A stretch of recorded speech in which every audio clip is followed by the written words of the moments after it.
a little past 3 in the morning that summer in the foggy mountains of Ordu province in northern Turkey. The village of Akuş is engulfed in absolute silence. The only sound is the muffled crackle of a wooden house starting to be consumed by flames. A neighbor, awakened by the acrid smell of soot, rushes outside. The house of Şeker Köseoğlu, an 83-year-old woman beloved by everyone, is completely engulfed in flames.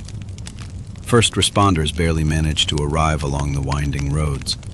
When firefighters finally extinguish the blaze, nothing remains of the house except a blackened carcass. Inside, on what's left of the floorboards, they find the old woman's lifeless body. To local police, the diagnosis seems obvious. A classic rural Turkish tragedy. A poorly maintained wood stove, a traditional soba, a spark, carbon monoxide lulling the victim to sleep, and a fire consuming everything. A sad, accidental tragedy. But the next morning, as the family mourns in front of the rubble, an inexplicable detail strikes Şeker's grandson. He walks toward the barn, located a few yards from the burned house. The wooden door is locked from the outside, and when he manages to force it open, the barn is completely empty. His grandmother's 4 cows, her entire livelihood, are gone. Not a single hoofprint in the mud. Nothing.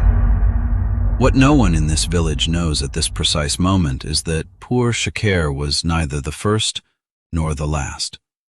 And above all, among the villagers gathered around the ashes to comfort the grieving family, stands a man.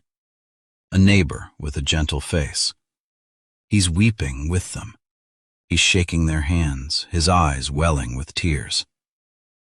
No one suspects that the most heartbroken man in this crowd is the very person who just ended that old woman's life, and that he's about to turn these mountains into a living hell. To understand the terror that was about to hit this region, you have to picture life in Ordu province. We're on the Black Sea coast. Here, villages are perched on lush green hills, wrapped in a near-permanent fog. The residents are mostly elderly farmers living with open windows, never locking their doors. Everyone has known everyone for 3 generations. It's in this peaceful setting that an elderly couple in their 80s lives, Sinay and Tenzil. Their daily routine runs like clockwork. In the morning, Sinay takes care of the few sheep in the barn. Tenzil prepares tea on the cast-iron stove that warms the whole house. In the evening, they go to bed early, lulled by the reddish glow of the hearth. But in early 2018, a strange feeling begins to settle over the valley. Nothing dramatic at first, just small, subtle anomalies, barely noticeable. A guard dog that one evening refuses to bark as an unfamiliar truck slowly crawls down the dirt road.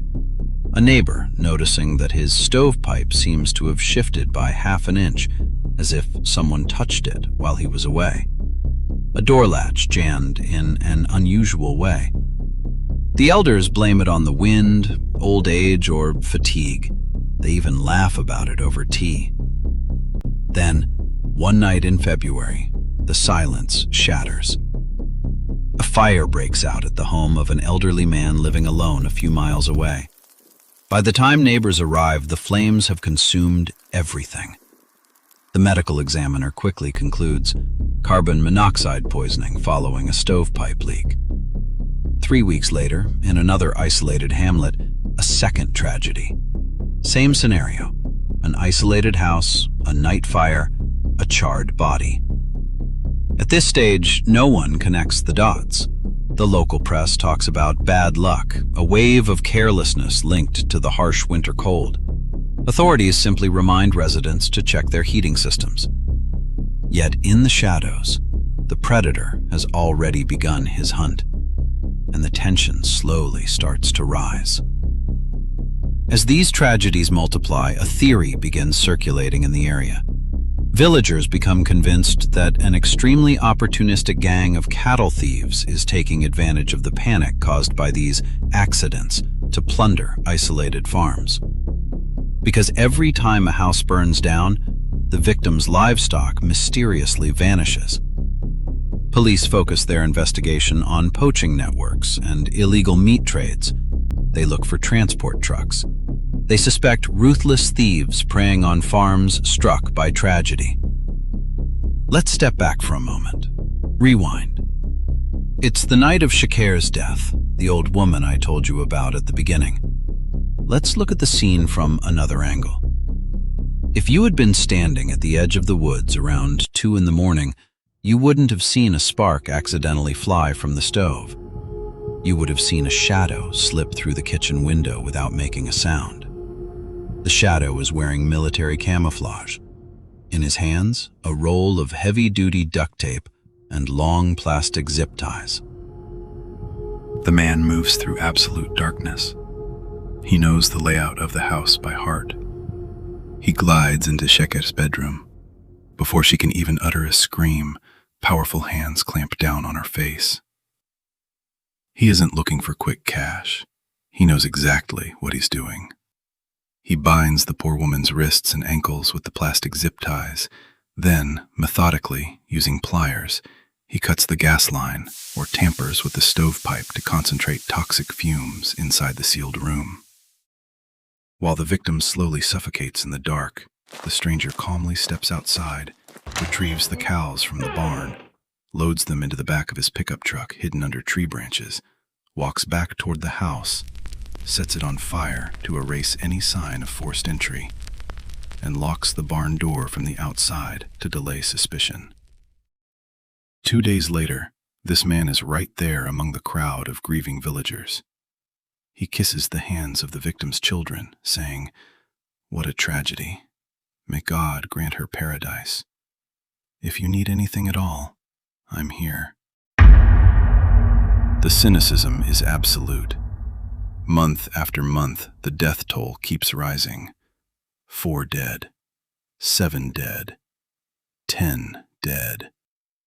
The region of Ordu sinks into pure hysteria.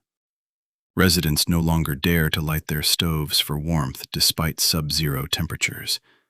People sleep in fear, shotguns resting on their nightstands. But the enemy remains completely invisible, protected by the assumption of accidental fires and simple livestock theft. Before we get to the mistake that finally exposes him, take 2 seconds to do something our killer would have hated. Leave a trace. A simple like is all it takes to support the channel. And now, back to that night. Months go by, and police are still making no progress. Evidence literally goes up in smoke with every new fire. Desperate, the victims' families decide to do the only thing left when justice seems blind. They travel to Istanbul to appear on the country's most popular investigative TV show, hosted by the famous journalist Müge Anlı. Live in front of millions of viewers, weeping families recount the deaths of their loved ones and list the missing items.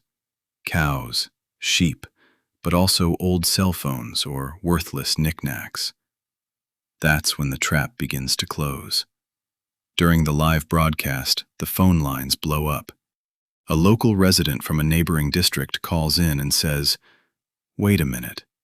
Those 2 cows you're showing on screen, I bought those exact same cows 3 weeks ago at a rural market." The caller continues and reveals the seller's identity, a local man with an ordinary appearance. He utters his name for the very first time on national television, Mehmet Ali Çayıroğlu.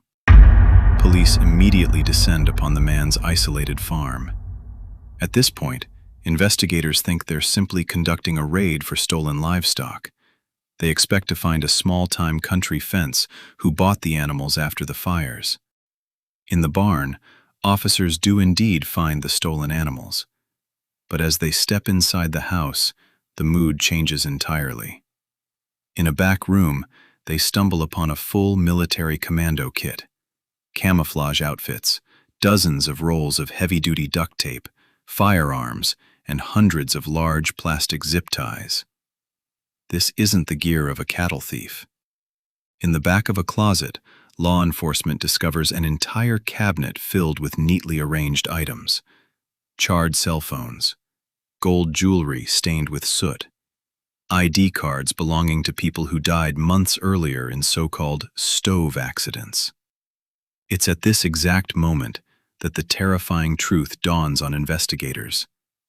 Mehmet Ali Çayıroğlu wasn't an opportunistic thief. He was a bloodthirsty, methodical serial killer. He targeted elderly people living alone, broke into their homes at night, bound them alive with zip ties, looted their belongings, then tampered with the gas or stovepipes to suffocate them before setting the house ablaze. And the pinnacle of sadism, he systematically attended their funerals to savor the pain of their families and ensure police ruled the deaths accidental. Charged in a gruesome crime spree consisting of at least 13 confirmed murders, Mehmet Ali Çayıroğlu was sentenced to multiple consecutive life terms without parole. During his trial, he never expressed a shred of remorse, maintaining a completely stone-cold face against the tears of the families he destroyed. To this day in the mountains of Ordu, when the fog rolls in and the cold sets in, residents never look at their wood stoves the same way again.